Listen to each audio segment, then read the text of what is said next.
Welcome back, everyone, to the FPL Sheeple podcast, a podcast that aggregates all the FPL content out there and delivers it to you in a plate. The game week 1 is done, and it was a really exciting time. Maybe it was just good feeling because the Premier League is back. So I'm your host, Carling FIFA, and I'm joined by my co-host FPL Donatello. And today we are preparing for game week 2. How was your game week, Donatello? Hey, it felt really great to watch English Premier League after a long time, and especially it felt really good to watch because of the fans, I guess. So the overall Yeah, feeling was extreme happiness, and also to top off the feeling or like continue the, it was the game week which added to it. I think we both did really well yeah. this game week. So it just proves that we're going to stick to the template, I guess, right? Yeah, yeah. For now, at least our teams are in good shape, and we'll see down the line in this episode as to how we did in terms of points.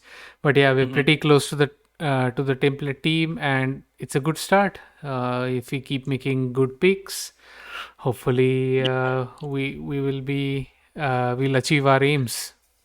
Yeah, this is exactly the start that we wanted in order to build up. So I guess it's going to be up for us from here on. But it's FPL. Fingers crossed. You never know. You have like a given week, and the next one is going to be a dud. So you never know. Yeah, we'll never know. So anyway, so let's get right into the agenda then. Sure. So we are going to discuss the game week 1. Yeah. We're going to discuss what the template team was and what our teams were, and also we are going to discuss the creator team review, in which we are going to discuss the teams of the 20 content creators that we have. Mhm. We're going to see how and which players stood out for every one of them, and we're going to discuss differentials and some standouts. And then we are going to discuss the creator of the week for game week 2. Based on the creator team review, we're going to see which content creator got the most points in game week 1, and we're going to discuss who the person is, and we're going to see what his suggestions are for game week 2. And based on that, finally we're going to discuss our game week 2 picks in our teams. Um, and we're going to share what our teams are going to be for going ahead for game week 2. Yeah, and before we move further into the episode, we would just like to remind everyone listening is that we've started our own FPL Sheeple Mini-league in FPL, and if you want, you can join this league with the code YVVW2K. That's YVVW2K. Feel free to join the league, and we can just have a bit of our own fun between us, both of us, and a few other listeners as well. S- Absolutely. Thanks for bringing that up, Carling. We already have like 12 players now, too. So the more the merrier. So yeah, please, guys, join the Sheeple League, and let's see who does the best. yeah. All right then. So then let's get into our discussion points. So yeah, let's start off with reviewing game week 1, and let's start about talking about the template team that we alluded Hmm. to in the beginning of the pod, and the template team that we were talking about, or sort of what we based our own teams on, was the Twitter template that we also showed or sort of talked about in the last episode before the beginning of the season. And so the Twitter template was pretty strong, and actually, this was drawn up by um, as from FF Scout, and it was a week before the deadline of game week 1. So a few players did change eventually, but more Yeah. or less the backbone, or I mean, most of the players remained the same. So we had Sanchez from Brighton as the goalkeeper, Trent Alexander Arnold, Luke Shaw, and Digne in defense. We have Salah, Fernandez, Rafinha, and Buendia in the midfield, and Watkins, Antonio, and Tony as the forwards. So one change that I noticed was that Buendia, because he was an injury concern, sort of didn't end up in many of the teams, and people ended up either going for Greenwood in many cases, and also Harvey Barnes.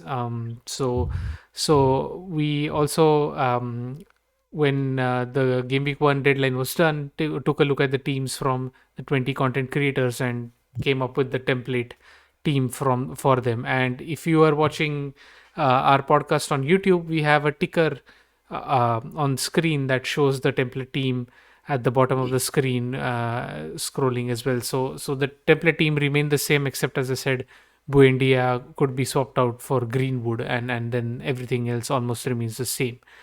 So Yeah, and to add to your point, even the teams that we showed last week in our mhm, last podcast, even as we said, like they were bound to change, and I guess we ended up with pretty much similar teams except yeah, for a couple of players here and there. yeah, So it was funny because we did not like communicate what changes we were doing, yeah, but we almost ended up doing the same changes. So um, I guess let's check out how you did, right? yeah, yeah. So yeah, we start with my team, and I got 93 points. I didn't hit the triple digits that almost a lot of people, if you look at FPL Twitter or just ask around, you can listen to these stories of people getting triple digits. I ended up with 93 points, which I am really, really, really happy with.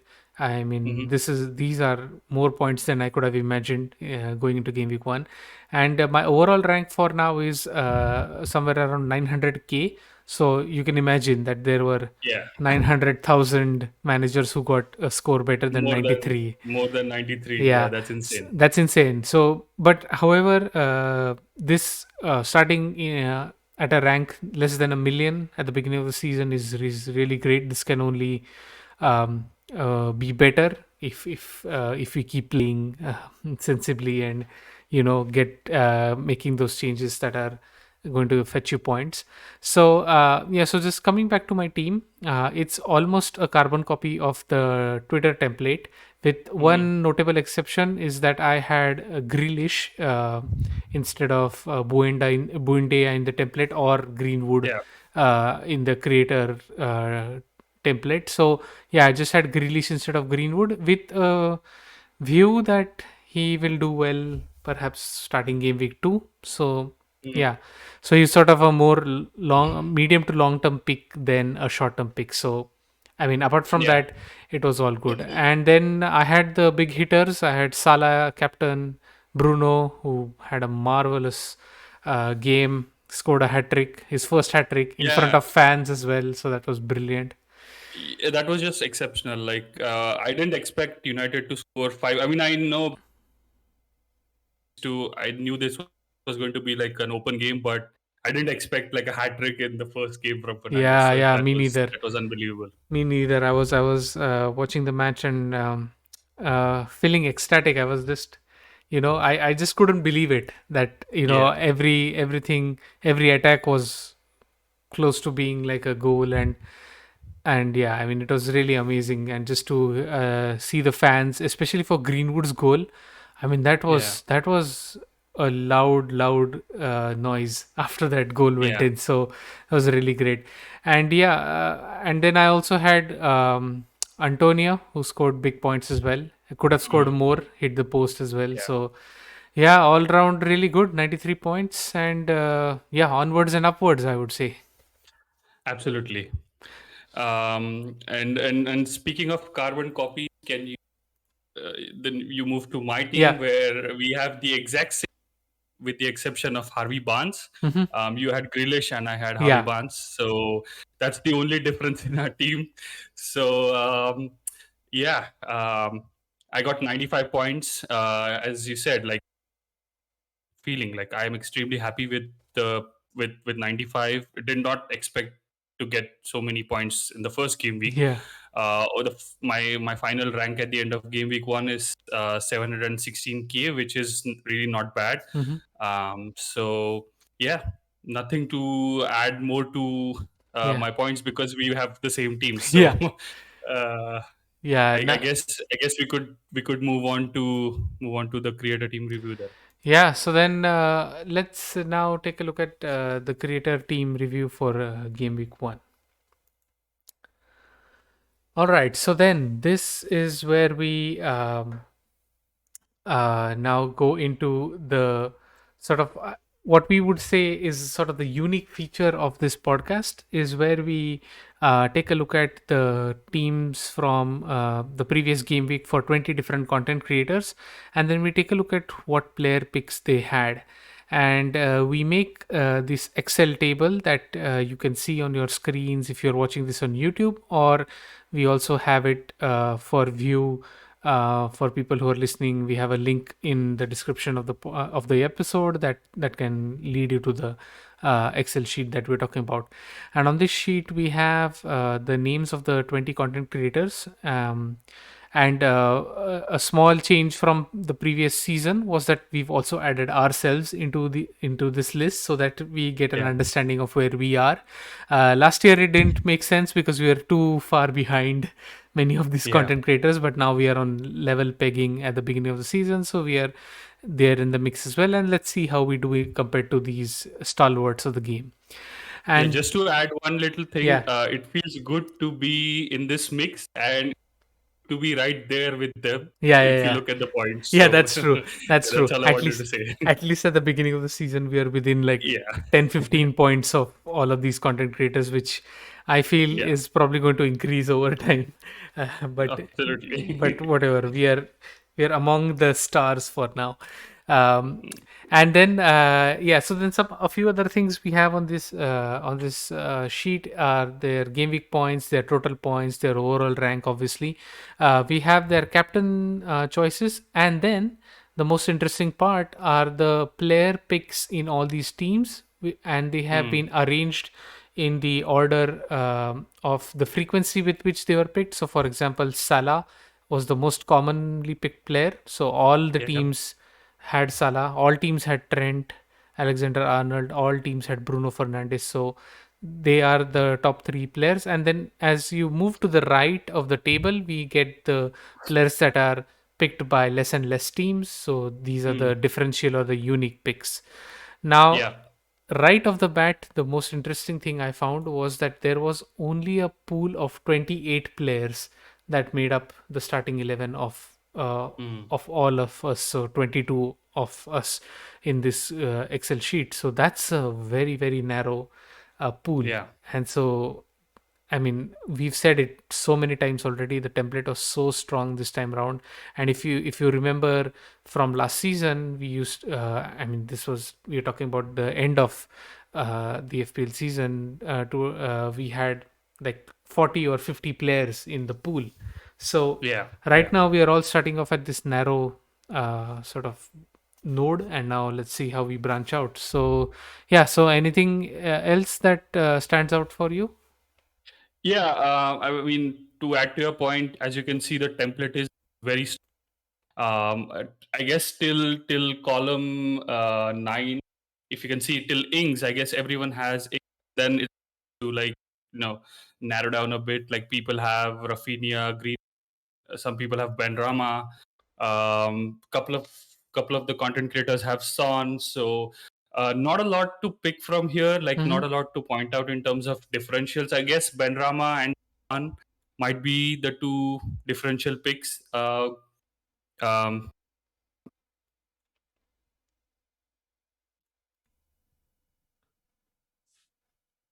Yeah, so I was saying that even though some of the content creators had Son and Ben Rama in their teams, which probably were the only two differential players, like for this particular game week, it did not mean that the content creators were like miles away because of these two Mm-hmm. differential players. It's just like uh, one of the two players which anyone like from our teams, if we replace them with Ben Rama and Son, that's we ended up with the same score. So the Yeah. point is like there was no any differential players this game week, at least from the template team is what I'm trying to say. Yeah, exactly. I mean, the differences between, let's say, our points and the ones at the top is just like Benrama instead of Yeah, Rafinha. I mean, instead of Barnes or Rafinha, or in my case Grealish.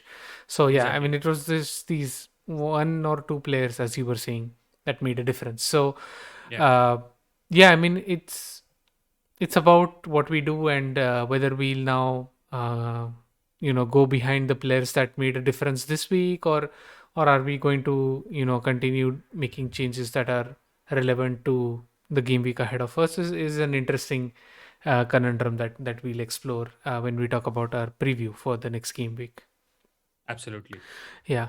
Yeah, all right. So then, not much to say here, except we can talk about the creator of the week this week, and it was none other than Lateriser, who got Hmm. 107 points and is at an overall rank of 95,000. So, yeah, so why don't you go ahead and introduce Lateriser to our listeners? Absolutely. So, Late Riser with 107 points, top content creator of the week. You can follow him on Twitter. His handle is at Late Riser 12. He is part of the FPL Wire podcast, part of the trio, and he contributes to the Fantasy Football Scout. He's a writer for the FFS.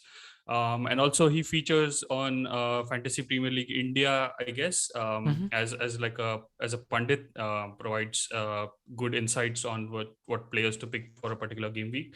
Um, uh, he has like a really good history of Fantasy Premier League. That's why he's one of our content creators. His best rank ever was 30. Um, uh, and and and and he has finished in top 200 3 times, and top 10K 5 times. Yeah. So he brings a lot of pedigree, fantasy pedigree along. So he's our top content creator for this week, and we listened to the FPL Wire podcast, um, in which he along with Zoff and Bigman Bucker discussed the picks Yeah. for the next game week. So if you can go to the next slide, Carling. Yeah.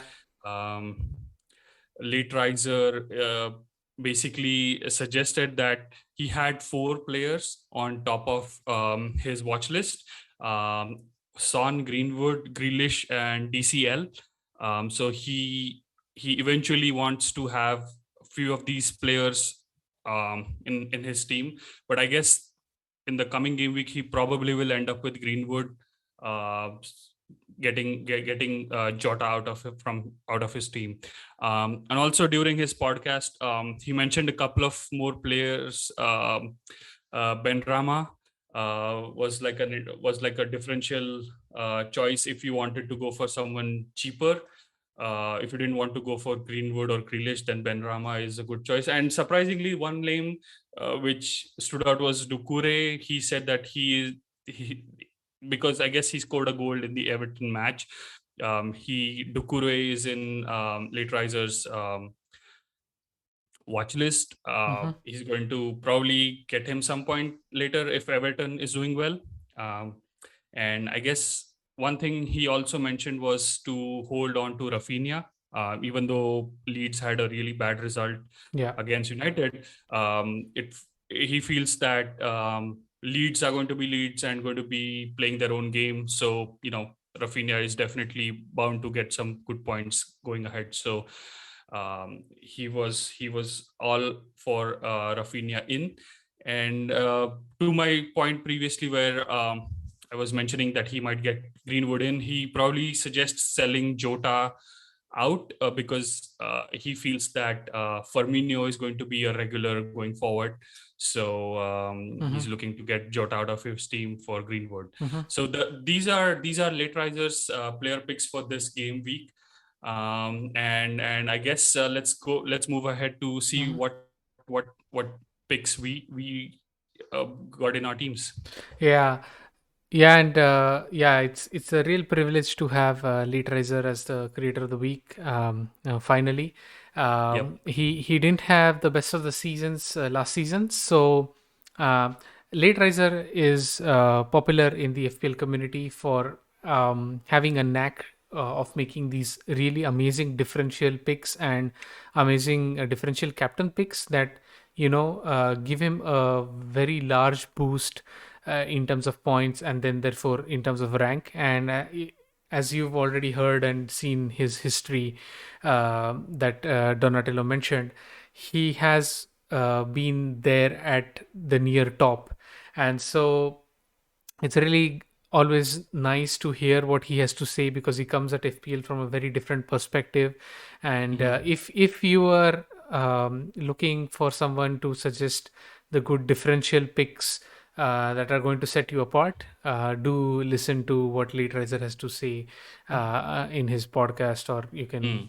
check out his articles. So yeah, he has specifically tried and sort of gone against his typical style to remain template this season. So he's sort of also following what we have also tried to do here. In the season preview, we took a look at last season's data, and we figured out that starting template is the best way to go. And Laterizer Mhm. seems to have also come to the same conclusion. So he started off also template, and that's why, I mean, that's reaping him so many dividends already.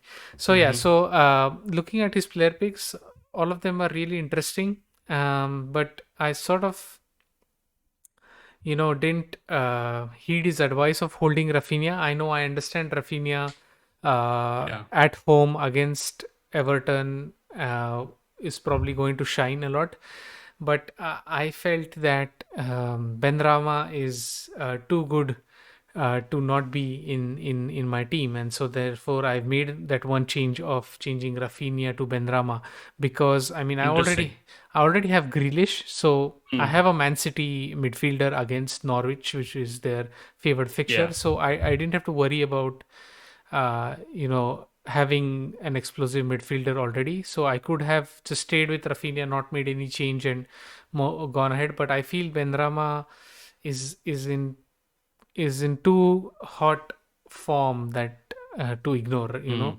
and so Mm. I brought Mm. him in simply. And so yeah, so my team remains the same with the same 3-4-3 formation with Sanchez, Alexander Arnold, Shaw, and Simicas. And in midfield, I have Salah, who's my captain, Benrahma, Bruno, and Grealish. And my forwards are Ings, Tony, and Antonio. So yeah, so that's my thinking. And yeah, I think I'm pretty happy to have this team, and I think it'll be fine for this game week, especially. Great. Yeah. I mean, Rafinha was an interesting choice to let out, but Yeah, as you said, Ben Rama is in hot form. He's playing in Lingard's position last year. So yeah, also in that match against Leicester, I'm guessing West Ham has the better attack, so hmm, chances of return are higher than probably Rafinha. So yeah, I guess it's a good change for you. hmm, And moving on to my team, it's a complete mirror image of yours, except that I have Rafinha yeah, and I don't have Grealish, and I took out Harvey Barnes for Benrahma. yeah, So both of us took in Benrahma based on late risers, or I should say early risers this season suggestion. And yeah, it's just a mirror image of Carling's team, except I have Rafinha and he has Grealish. So yeah, both of us have Salah captain and Fernandez vice captain. Nothing more to like discuss, because it's pretty much mirror image of both our yeah, so yeah, yeah. Looks good, and let's see how we do this week. yeah, yeah, All right then. So then we let's go to game week 2 fixtures, and as usual, we have made a few predictions of what the score lines will be. And I guess if we look around, we are agreeing on almost all of the results. So we're going for a big Liverpool win with a clean yeah, sheet. Uh, for Aston Villa and Newcastle, you are going for an Aston Villa win with 2-0. But yeah. I feel it's going to be a one-all draw, because Mhm. Newcastle. I mean, of course, Newcastle were at home and they managed to go into a early lead against West Ham. Yeah. But I think that they will carry that confidence. And Villa didn't look so great in their first match, so yeah, I feel it will be a draw.